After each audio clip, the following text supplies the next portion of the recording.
distinguished delegates, members of the Commission, welcome to this next panel.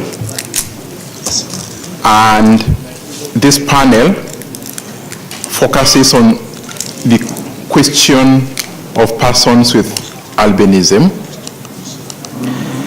And I think just to provide a brief context,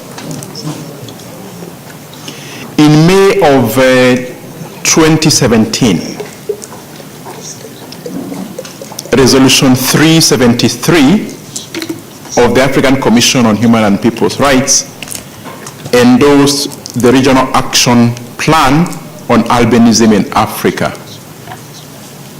which is 2017-2021. And this plan laid out specific measures for addressing attacks and discrimination against persons with albinism through prevention, protection, accountability, as well as equality and non-discrimination measures. So that's a plan. But just in terms of further context, even before this resolution, the Commission had made at least 2 previous resolutions which focus specifically on issues of persons with albinism. So there was that concern even then. And then in January of this year, after a long process, which included the Commission adopting a draft protocol on persons with disabilities, the African Union Assembly this year adopted the protocol to the Charter on Human and People's Rights on the rights of persons with disabilities. And when you look at that protocol, it actually does take particular account of the needs of persons with albinism. For example, in the way that it acknowledges that albinism can amount to a disability when impaired skin undermines a person's interaction with social, attitudinal, or environmental barriers, and so on in terms of being able to exercise their rights on an equal basis with others. It also, of course, addresses harmful practices.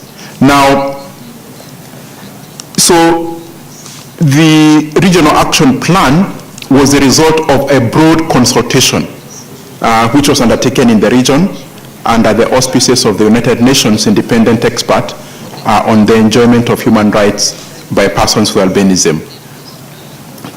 So this afternoon, we have a panel, and the aim of this panel is to present a progress report which focuses on the advances, on challenges, on ways forward on the implementation of the Regional Action Plan, since we are speaking about this 1 year after the Commission's resolution. And so I welcome you, and I welcome all my panelists. Now, I notice that my panel has grown, which is a good thing, but we must work within the 1 hour which we've been given.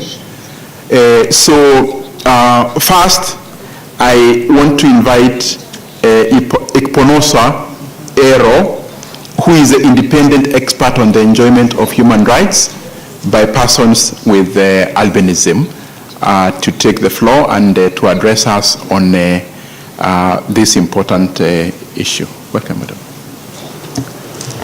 Thank you, Commissioner Mute. Ladies and gentlemen, good afternoon. As was introduced, my name is Ikponosa Ero, and I am from Nigeria.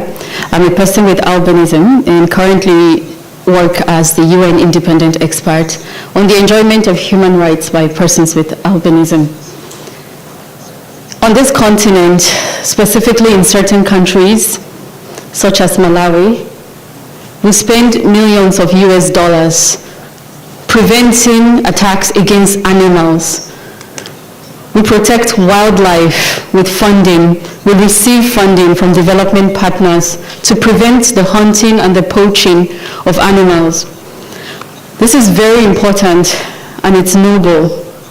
But then the question begins, why is it then that we still have the the hunting and poaching of human beings on this continent? Why are people with albinism being attacked simply because of how they look, their disability, and years of neglect of the issue? As I sit here before you, the most recent attack records I received were just 2 weeks ago. 28 countries have this problem. It's not just a Tanzania problem. We hear all the time, this is in Tanzania. There are 28 countries. Tanzania is one of the highest, it is true, but Malawi has a high number, so does Mozambique. While I was in Kenya recently on a country visit, I got there with only 7 cases of attacks in my hand. I left with 17 because many of these have not been reported. Why? Because family members are involved in some of the attacks. The reason why the attacks are happening is that people believe in a wrong myth that persons with albinism, their body parts in particular, can fetch wealth and good luck when used in what I could describe as witchcraft-related practices. However, albinism is simply a genetic condition. It happens when mother and father carry the gene. When mother and father carry the gene, there is a 25% chance at each pregnancy that the child will have albinism. You do not know if you carry the gene right now. Many studies indicate that several countries, many people carry the gene and do not know. In Tanzania, for example, 1 in 20 carry the gene. The only way to tell is by genetic testing, which costs thousands of US dollars. Instead of spending money and finding the so-called right partner to have a child with, how about we end the attacks and discrimination? One of the consequences of albinism is vision impairment, which varies from person to person.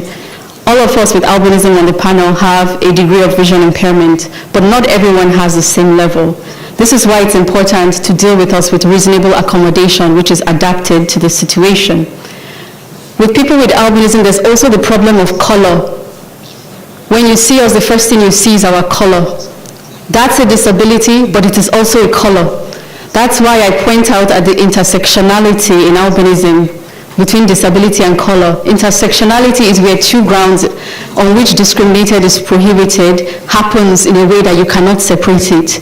Many times we are denied jobs, denied touching other people by saying hello, shaking their hands because of our coloring, especially on this continent. And that's an irony given the suffering that African descendants have gone through on the basis of their own color. There's also the problem of health. Aside from the ritual attacks, of which I said I have several cases reported, almost 700 cases of attacks in the last 10 years on this continent from 28 countries. We also lose a lot of people with albinism to sun damage, which leads to skin cancer. Most people with albinism die from skin cancer before the age of 40, which is a completely preventable condition. This is an area of basic intervention that you can do. It's not that hard to put sunscreen on your essential list of medicines in the Ministry of Health to make it available to people who have albinism so they don't die before age 40. In some countries, I believe the data shows 90% die before the age of 40 to skin cancer. Most of the victims of attacks are children. A study out of Malawi recently confirmed that, and women are also victims.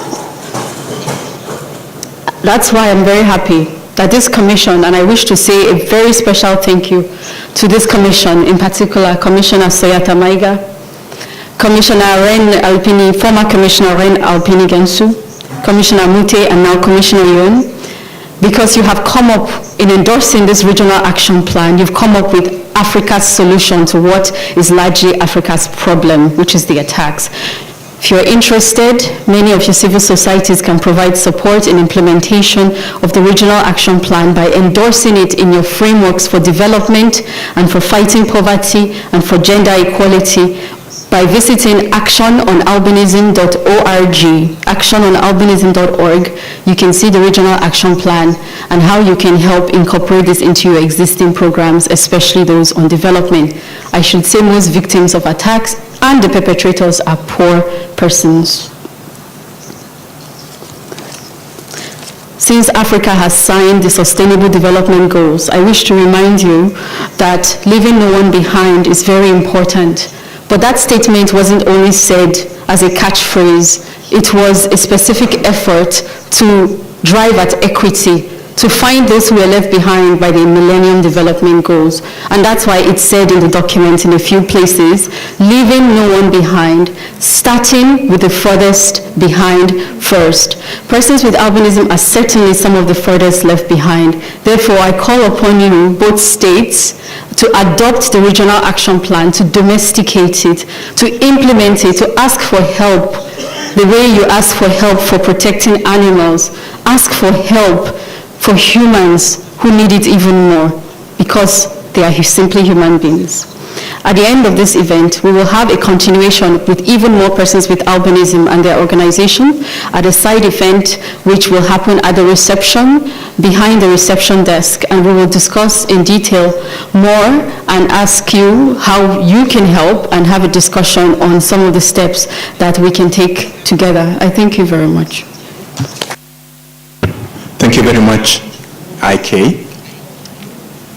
So my next panelist is Mamadou Sissoko from the Fédération de Association of Persons with Albinism in West Africa.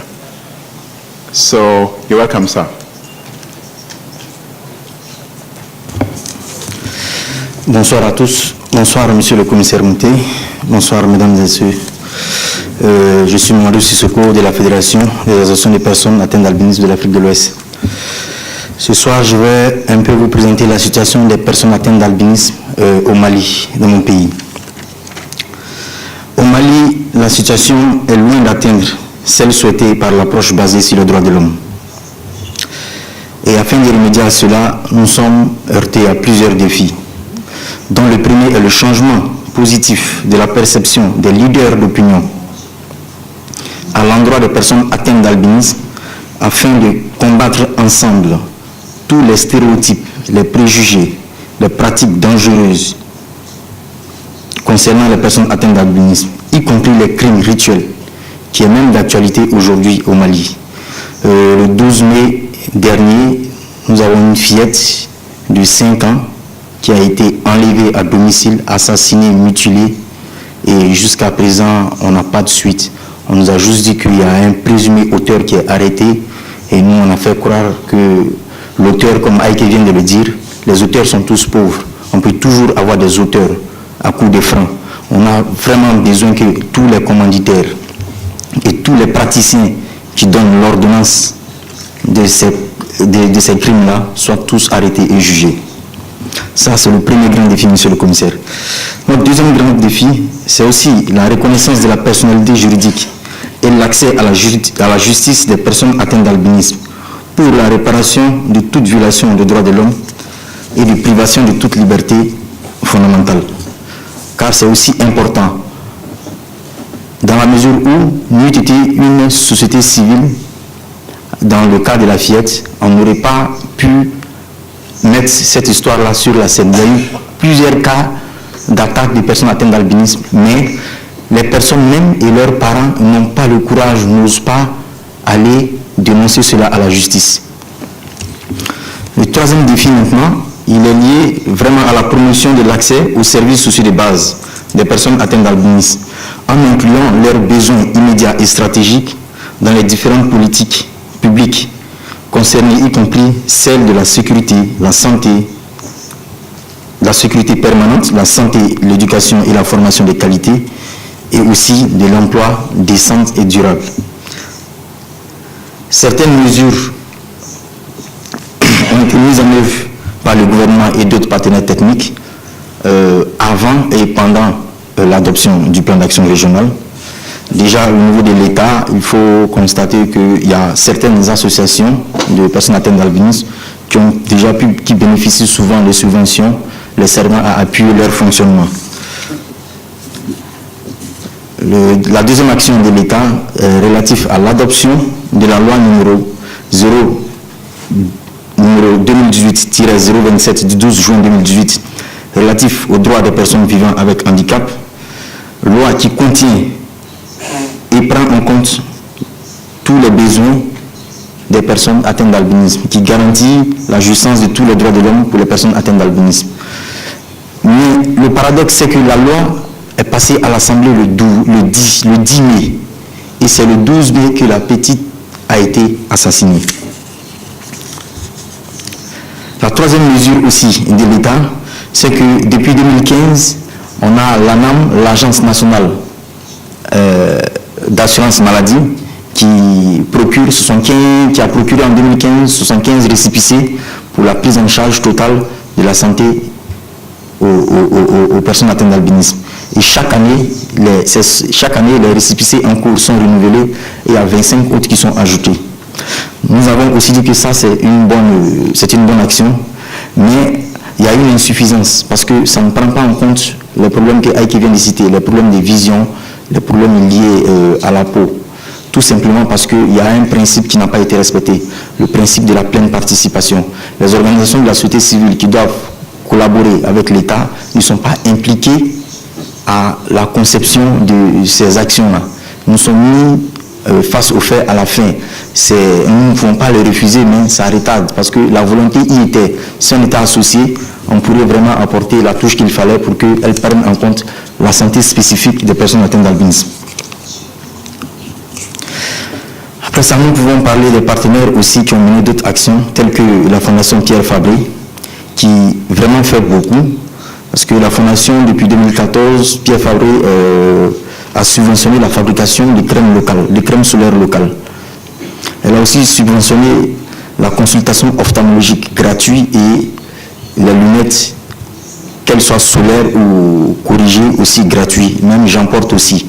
On en porte presque tous. On a des médecins aussi qui suivent des formations, des renforcements des capacités prises en charge par la Fondation Pierre Fabré pour améliorer la correction des personnes atteintes d'albinisme. Cette même fondation aussi subventionne aussi des consultations dermatologiques qui est déjà couplée à la fabrication des crèmes locales. Et dans certains cas, on n'a pas encore pu couvrir tout l'étendue du territoire, mais dans certains cas de cancer de peau, si c'est à Bamako ou environ, ils peuvent prendre en charge. Mais quand c'est dans les régions, pour des problèmes de communication, souvent nous avons l'information tardivement, mais nous avons l'information après le décès de la personne. Il y a aussi la subvention des frais scolaires de certains enfants dont les parents sont vraiment, se retrouvent dans les cas d'indigence. Et c'est juste au primaire, de la primaire à la 6e année de l'école. Ces enfants sont aussi, les scolarités sont prises en charge. Tout ça par la Fondation Pierre Fabré. Il y a aussi un deuxième partenaire important au Mali qui est le programme Voice, qui est un financement de, je pense, le ministère des Affaires étrangères de la Hollande.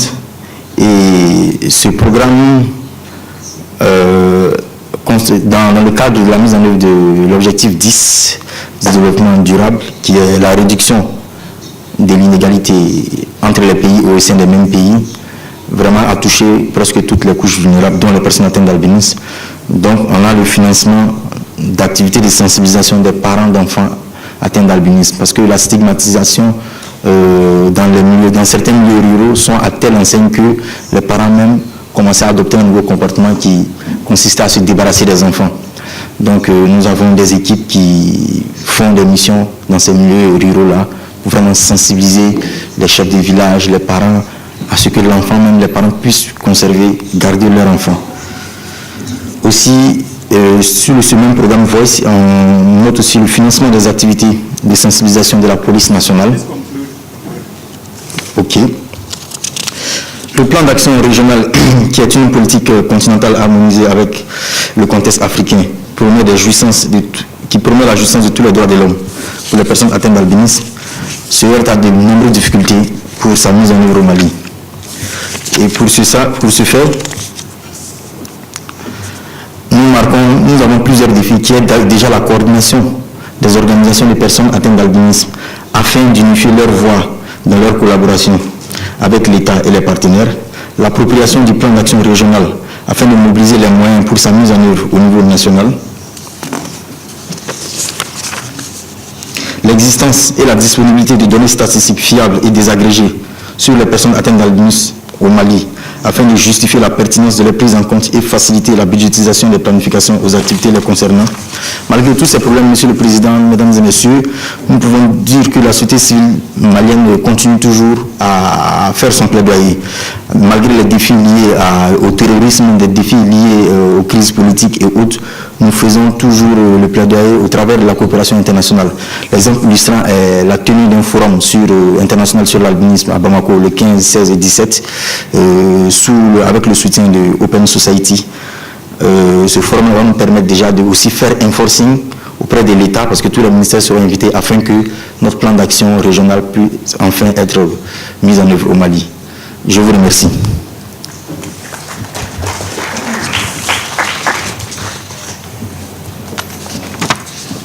Thank you very much. Our next panelist is Uro Yondo Suraji from Albi, Togo. 7 minutes. Merci, Monsieur le Président. Bonsoir, chers tous. La situation des personnes atteintes d'albinisme au Togo, marquée par un certain nombre de défis, notamment la discrimination, la stigmatisation, qui se traduisent par des abandons au niveau de la famille, c'est-à-dire lorsque un enfant naît atteint d'albinisme, le père abandonne la maman. Il y a également souvent des pratiques néfastes à l'endroit des enfants atteints d'albinisme dès leur naissance, où on leur fait un certain nombre de rituels attentatoires à leur vie. Également, la discrimination par les sobriquets, les préjugés, le fait que les personnes ne sont pas acceptées dans la société, et surtout des attaques qui ont été récemment signalées, notamment au nord du pays, où le 17 septembre 2017, un enfant de 2 ans a été assassiné. En dehors de cette discrimination, la situation des personnes atteintes d'albinisme au Togo est marquée par une situation sanitaire très préoccupante, parce que le manque d'informations et de moyens de protection amène la majorité des personnes atteintes d'albinisme à s'exposer régulièrement aux rayons solaires, ce qui leur cause beaucoup de cancers de la peau, multiples d'ailleurs, et à des situations complexes. Très souvent, nous apprenons les situations après le décès. Un autre défi est celui de la faible scolarisation, qui est due au fait que le système éducatif et les parents n'apportent pas un accompagnement nécessaire aux enfants atteints d'albinisme, notamment sur leur handicap visuel, et donc cela entraîne beaucoup l'abandon scolaire des enfants atteints d'albinisme. Le dernier défi est celui de l'accompagnement de l'État que nous jugeons faible, parce qu'il est vrai que les institutions comme le secrétariat d'État aux droits de l'homme ou le ministère de l'Action sociale ou encore la Commission nationale des droits de l'homme se montrent un peu ouverts en nous accompagnant dans la célébration des journées internationales de sensibilisation à l'albinisme, mais nous estimons que l'État pouvait mieux faire. Par exemple, aujourd'hui, il n'y a pas de mesures spécifiques ou d'institutions spécifiques qui s'occupent des questions des personnes atteintes d'albinisme, et également les politiques et les programmes de développement de l'État ne prennent pas également en compte les préoccupations spécifiques des personnes atteintes d'albinisme. Alors, devant ce tableau, il y a quand même quelques mesures salutaires qu'il faut évoquer, notamment des mesures prises par le gouvernement, où après l'assassinat de l'enfant dont je viens de parler tantôt en septembre 2017, une action publique a été ouverte et quelques commanditaires ont été arrêtés. L'affaire est en instruction. Nous estimons que c'est une bonne chose. Et également, tout dernièrement, grâce aux efforts de plaidoyer, le ministère des Enseignements primaires et secondaires a accepté de prendre en compte la situation des élèves atteints d'albinisme afin que nous puissions disposer des statistiques réelles sur la fréquentation des élèves atteints d'albinisme. Et à côté de ces mesures de l'État, il y a des partenaires qui ont également accompagné la promotion des droits des personnes atteintes d'albinisme, notamment un partenaire hollandais qui a finalement créé le répondant de notre association aux Pays-Bas et qui nous a aidé à créer une unité de production de crème solaire à Lomé. Il y a la fondation Pierre Fabre également qui vient de nous accorder une subvention.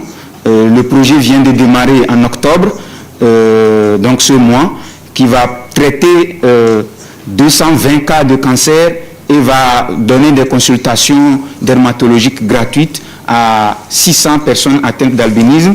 En dehors de ça, nous souhaitons également l'accompagnement de l'OMS Togo qui nous a appuyé à élaborer notre plan stratégique pour l'inclusion socio-économique des personnes atteintes d'albinisme au Togo. Malgré ça, 3 principaux défis restent à relever pour la mise en œuvre effective du plan d'action régional au Togo. Il s'agit d'abord d'un fort engagement de l'État en faveur de la mise en œuvre du plan d'action qui devrait se traduire par l'élaboration d'un programme national pour l'inclusion des personnes atteintes d'albinisme. Il faut également le renforcement des capacités opérationnelles de nos organisations de société civile intervenant en faveur des personnes atteintes d'albinisme. Et enfin, la mobilisation des ressources pour la mise en œuvre du plan d'action régional au Togo. Le plan d'action régional sur l'albinisme est une réelle opportunité pour servir le plaidoyer et les actions en faveur de l'amélioration des conditions de vie des personnes atteintes d'albinisme au Togo, mais il faut que des conditions favorables soient créées à sa mise en œuvre effective. Je vous remercie.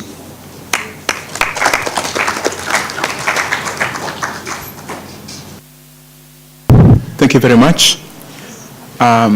So then I want to welcome Boniface Opia Enoch Massa from the Association of Persons with Albinism in Malawi.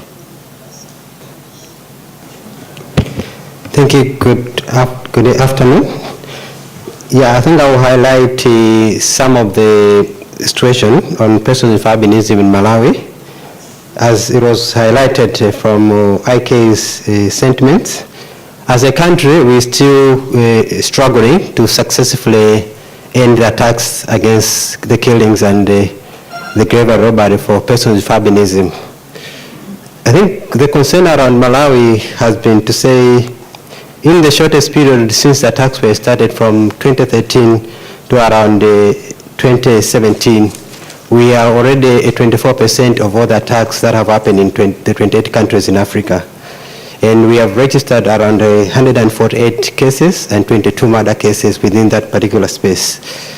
And the unfortunate also part is we have around 8 missing persons within those categories. And this is really a worrisome state for us as people with albinism living in such a country where we know some resources or the available resources, we see them protecting animals, we see them protecting flocks.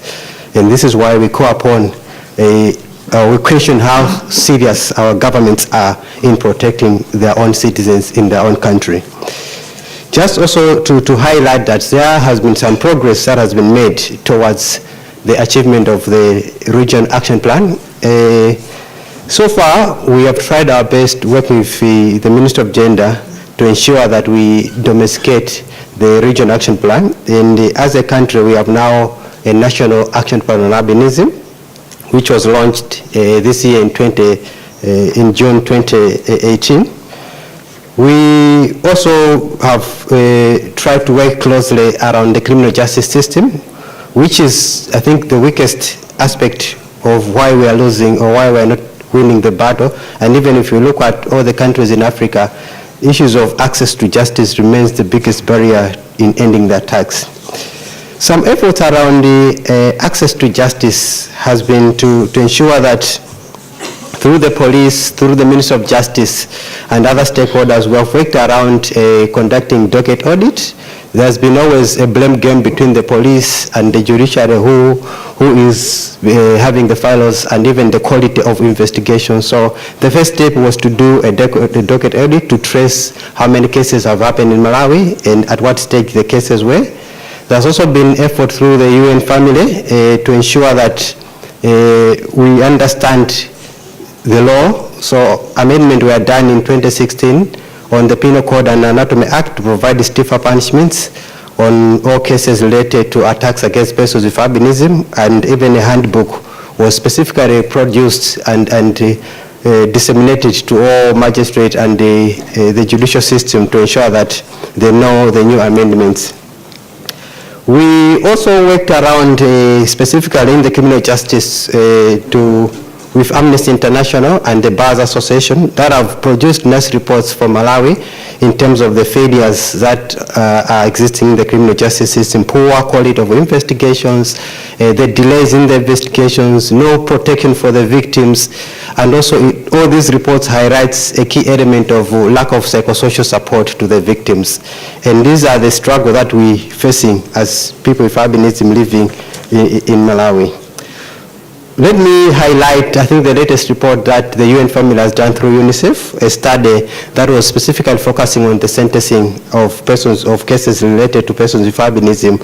It gives us very good recommendations and key findings.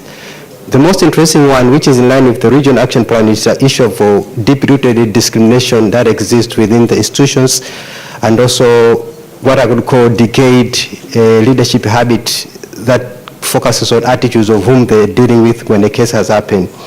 It gives us a good highlight on the cases that have been reported through police and also the judiciary. They're still using the term albino, despite all the efforts that have been used in terms of raising awareness, but also the recommendation from the Regional Action Plan.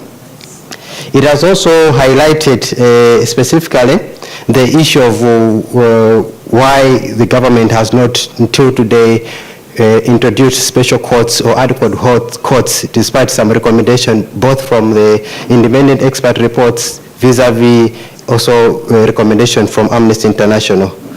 It also highlights the issue of victim protection. The tricky part of the attacks is that we have a criminal syndicate. The case that happened in Malawi this year of McDonald Masambuka really reviews how complicated the cases of attacks have happened in Malawi. It involves a police officer, it involved a Catholic priest, it involved a medical officer, and it involved the frontline killers, which are the villagers in the community. And this really demonstrates how deep and how complicated these attacks are in our context as Africa, and how government should be really serious if they're really to win the fight. And each institution that is involved in this fight, there must be high level of coordination and high level of protection of these victims. In this case, we have a person with albinism who is a key witness. In this case, so we want to ensure that there is that access to victim support. Finally, let me say that the issues of access to health remains a big challenge, and I think in the next panel side event, they will highlight the collaboration that we want to do with the Minister of Health to ensure and standing voice, and also issues of access to lotion in terms of ensuring that we have local production unit for sunscreen. Let me say that I think the biggest pain that we are suffering is we have governments or authorities that are able to hear and see us being killed, but they are not yet feeling the pain we are feeling, but they are also not yet feeling the challenges that we are struggling. Thank you.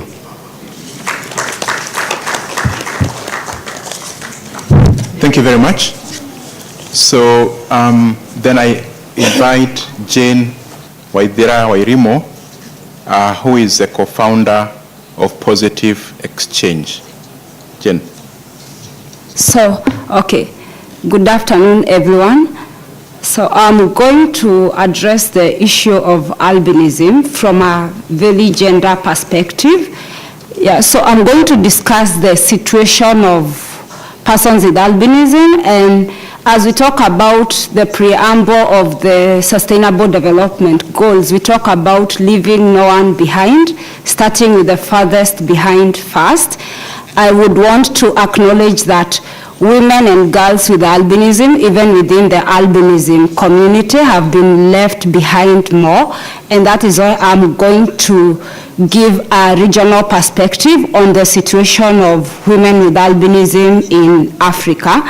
And one of the key challenges that women face, basically the issue of albinism has a gender angle. From the time the child is born, this child is born to a woman, and one of the issues that women face, even if they don't have an albinism and they have a child with albinism, there's the issue of abandonment, where you find women who get children with albinism either abandon those children and leave the children with either grandparents or guardians, or the other way around is the men in our continent don't still believe that this child was made by the man and the woman. So the blame again goes back to women. So you find that this mother carries the burden of, she has this child who is not accepted in the community, and she also carries the blame of, like, it's her mistake. And I think from the explanation we all got now, it's a recessive condition, and both the mother and the father have to carry the gene. The other issue that women face is the issue of heightened vulnerability to attacks, especially when you look at most victims of attacks, they are either children or women. And this goes by the general perspective that women and children have been vulnerable. So it's harder being a woman, but it's harder being a woman with albinism or a child with albinism. Then there's also the issue of poverty confinement. Due to the abandonment, mothers of children with albinism often face the cycle of poverty because, one, they have no other way to leave the child with anyone to go look for food and all other needs. So at the end of it, they end up in this cycle of poverty. And note that the safety and security of persons with albinism is also at stake, and you find that very few mothers are in formal employment because they trust nobody to live with their children. Then I want cured. So for us, women with albinism, we are at a greater risk of being abused sexually just by the fact that we are women, and people think we can cure people some funny diseases. Then there is also the issue of health risk due to the general lack of sufficient education to find indoor employment. You find that women and girls with albinism always find themselves working outdoors. In Kenya, we call it the jua kali sector, and the sun is our greatest enemy. So we eventually have persons with albinism again getting skin cancer as early as 10 years and as late as 40 years. Most people don't live beyond that age. There's also the issue of reprisals, and I'll talk about women whose spouses have been involved in attacks against their children with albinism. They face actual threats of reprisal after testifying against their own spouses. And this doesn't only come from the spouse and the family, even the community. And that's why you find when it comes to issues of attacks and violations, there's a lot of silence in our communities whereby we as parents don't want to talk about it because we fear being outcasted in our own communities. So the other issue is, of course, displacement. Both women with albinism and mothers of children with albinism have been displaced in light of the physical attacks. And if I pick, for example, a country in East Africa where we have safe shelters, safe holding shelters for persons with albinism, you find most children who are younger go there with their parents, and most women with albinism, because they're still more vulnerable to attacks, live in these centers. So I will talk about some specific measures that have been taken by states and civil societies to try address some of the key issues that I've raised above. And one of them is, for example, in Kenya, we have a budgetary allocation for albinism. So every financial year, there's a budget that is set aside by Parliament to address the health needs of persons with albinism. And I take this as a best practice, and I also acknowledge the role the government is playing as a state actor in ensuring some of the components of the regional action plan are in place. I'll also mention a very unique initiative that is dubbed Climb for Albinism, which our organization, in partnership with a Canadian organization, worked on. And Climb for Albinism was the first ever ascent by 6 African women with albinism who climbed Mount Kilimanjaro to raise awareness on albinism. We all know Kilimanjaro is Africa's highest peak. We've all had the challenges that uniquely face women with albinism. But me, together with 5 other women with albinism from Senegal, Nigeria, South Africa, Zimbabwe, and Tanzania, took this step to climb Kilimanjaro, not just to show people that we can climb, but to move the perceptions and to change the narrative from victimhood to symbols of empowerment and resilience. And this being a measure taken, of course, to raise awareness by civil societies, I hope that such extraordinary and such unique initiatives are taken more to keep pushing the agenda that persons with albinism are actually capable given the opportunities, and persons with albinism can achieve anything that they want to in life. So for me, the Climb for Albinism was a real example of the physical struggles that we as women with albinism go through every day in our continent, but again, raising awareness from Africa's highest peak. I do not think there's any African who cannot associate with Mount Kilimanjaro. We have done it from the summit. I am sure now that we are back to the normal attitude, like the society would be able to treat us with more respect and dignity. Some of the key challenges, and I'll just summarize them. One of the major challenges is data.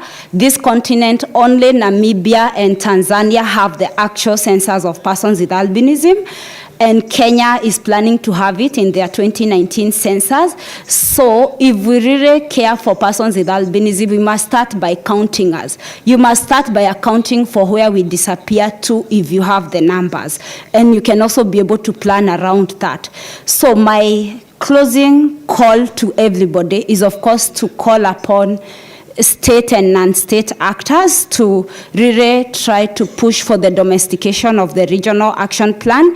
If we all have national action plans on albinism, then it's easy for all our countries to measure ourselves against these measures. There's also the view of intersectionality of issues.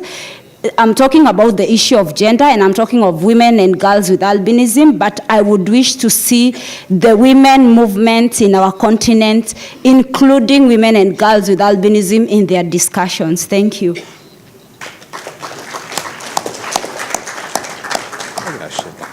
Thank you very much, Jane, for that powerful statement. And clearly, thank you to all the panelists so far and I think this is what we want, who are self-advocates, who are speaking to their issues and who are showing how things can be done differently. Before I open this discussion to plenary, I wish to invite the chair of the Working Group on Older Persons and Persons with Disabilities, Commissioner Young, to make some remarks. Commissioner. Yes, Madam Chairperson, colleagues, commissioners, distinguished panelists, ladies and gentlemen. I have listened with great care to the interventions of the panelists, and I must say that I'm very receptive to the request, their common request, and perhaps a request which was made with much force by Madame Hiro, that the action plan on albinism in Africa should be implemented as soon as possible, and efforts to that end be pressed and pursued. Well, I say so because I think the working group, which I chair, and the panelists, I think we have a common interest. We have a common interest in the sense that the African Protocol to the African Charter on the Rights of Persons with Disabilities in Africa specifically deals with albinism. And we have a specific article, namely Article 6, which deals with harmful practices. So our protocol, the African Protocol, contains African-specific issues. And at all cost, that protocol must be adopted as soon as possible. So, dear panelists, let's join forces together. I'll help you with your work, you help me with my work. Now, representatives of the states who are here. Last time I had the occasion to address you was in Mauritania. I said, this is an African convention which went through the whole process of the AU. It is your convention. It's not the convention of the working group or of the chairman, it's yours. So take the bull by the horn and please have the 15 ratifications as soon as possible. Help us. And those who are here, representatives of the civil society organizations, help us with advocacy work. I must say, last week, I spent some time in Lesotho. And Lesotho has been very generous to host a promotion mission which I carried out there. And I'm extremely pleased that as a result of advocacy, in fact, we have 21 meetings over 5 days. Before we left, the government of Lesotho said that it was looking into the protocol on persons with disabilities, but when it comes to the other protocol, the protocol on the rights of older persons, it was the first to ratify that protocol. And I really thank Lesotho for that, for showing leadership on that issue. So, from there, what do I say? The protocol, the problem of albinism, everyone says, everyone knows, presents many challenges. I've spoken of Article 6, which makes specific provisions of harmful practices. I've heard of problems of difficulties of access to justice. I believe there is even more when it comes to Africa. It's a pity, but that is the case. I'll tell you what it is. It's not only difficulties of access to the justice system, it's whether the justice system, even when it's available, plays a proper role in protecting the rights of people generally, and more especially people suffering from albinism. I'll give one example of personal experience. A few years back, I effected a promotion mission in a country which is not far from here. I was visiting a prison, an exceptional prison in every sense, because, you know, that prison housed children, it housed women, it housed men, it housed people who were waiting in death row, it housed people who were detained on remand, and of course, convicted prisoners. One thing, you know, caught my notice. There was an old woman who was seated on the side, on her own. And I was curious to find out why she was around, why she was being detained. And I put the question to the legal officer who was accompanying me. I said, Robert, could you please ask the warden why that old lady is being detained? The answer came in French. Elle a mangé un enfant. She's eaten a child. Of course, I was shocked, and I wanted to know from Robert whether that was a case of cannibalism.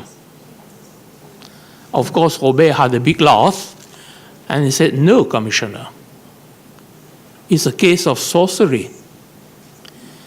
A young child had died in the neighborhood. That lady had the reputation of being a witch, and there she was. She was convicted and sentenced. I wanted to know, how do you prove that? How do you prove that she's a witch? And of course, the simple answer was, you are African, you should know. So, as I say, we do have a serious problems here. So if we don't change our mindset, if we do not want to look forward and consider that no one should be left behind, we have to aim for a more fair and humane society, we are in trouble. Commissioner, moderator, I'll conclude here. Thank you very much.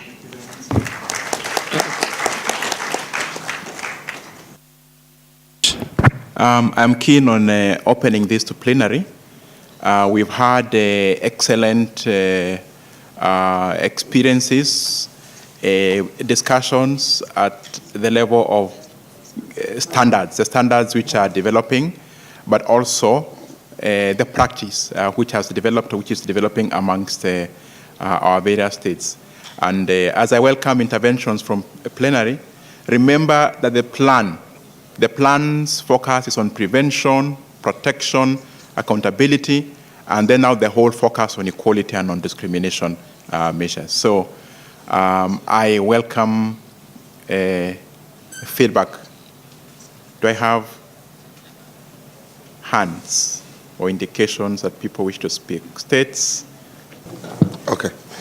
Good evening, Chair and distinguished delegates, and my fellow activists.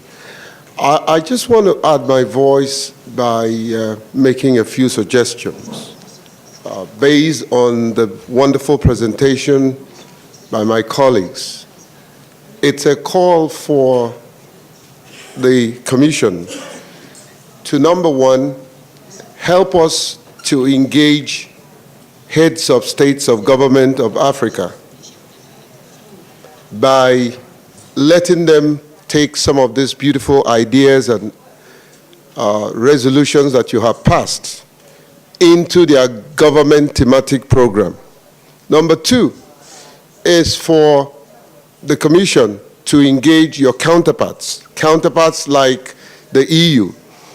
The EU is voting in 2019 20 billion euros for intervention in Africa. And 2 weeks ago, we were at the Commission, the Human Rights Commission of the EU, and they had given us their word that they're going to devote about 10% of that money to albinism cause in Africa. Your Commission can help us by lobbying to ensure that we get that money, and that will solve a lot of problems that we have enumerated today. Finally, help us by building the capacities of institutions that are intervening in albinism. My name is ACHPR. I work for the Albino Foundation, Nigeria. Thank you.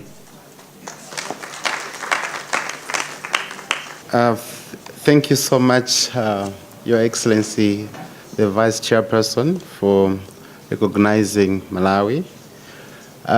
What I want to contribute to the very important discussions that we had this part of afternoon is that indeed this particular panel has been so helpful to so many countries and including Malawi.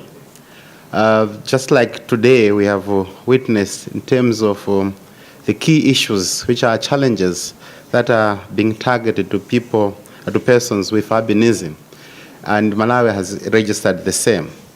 The issue related to the gender perspective in terms of the killing as well as the attacks targeted to people with albinism, Malawi has witnessed the same.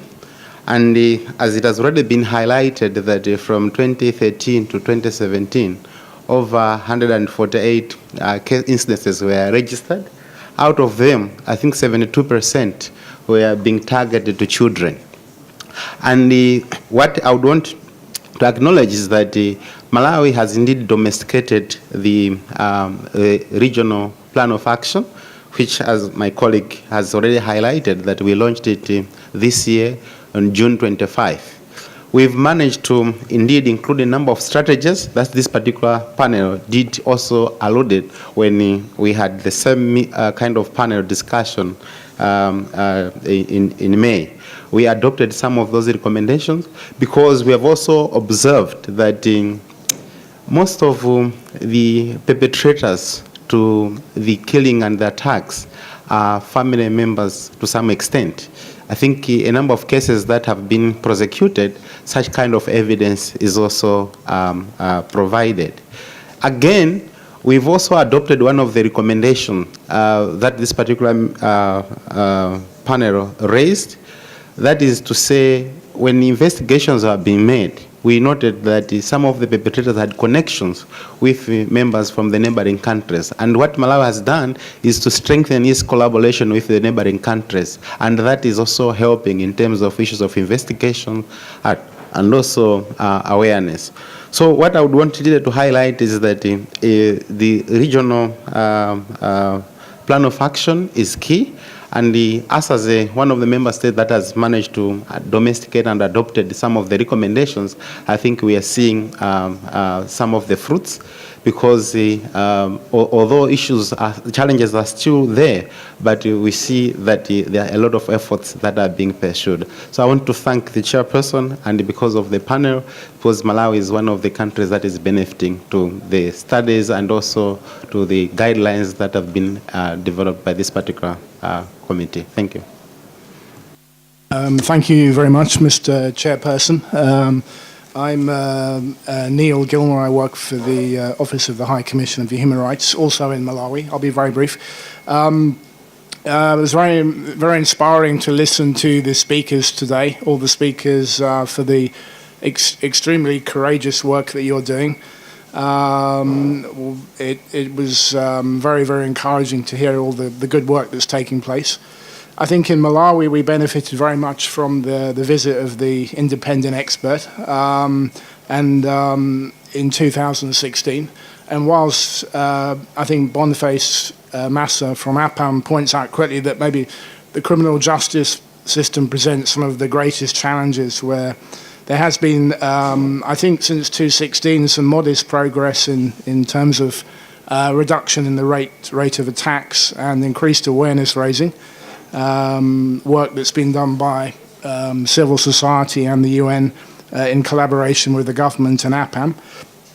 I have one suggestion to make. I think also there was a suggestion regarding lobbying the EU, also lobbying the national parliaments of the member states of the EU can also be useful, because obviously funding is an issue. Obviously it was great to hear one of the speakers say that albinism attracts a specific budgetary contribution by the government, but that's obviously not the case in all the countries. So thank you. I think, and also I think finally in Malawi we have, as already been said, we have been domesticating the action plan, and I think we also contributed constructively to its formulation.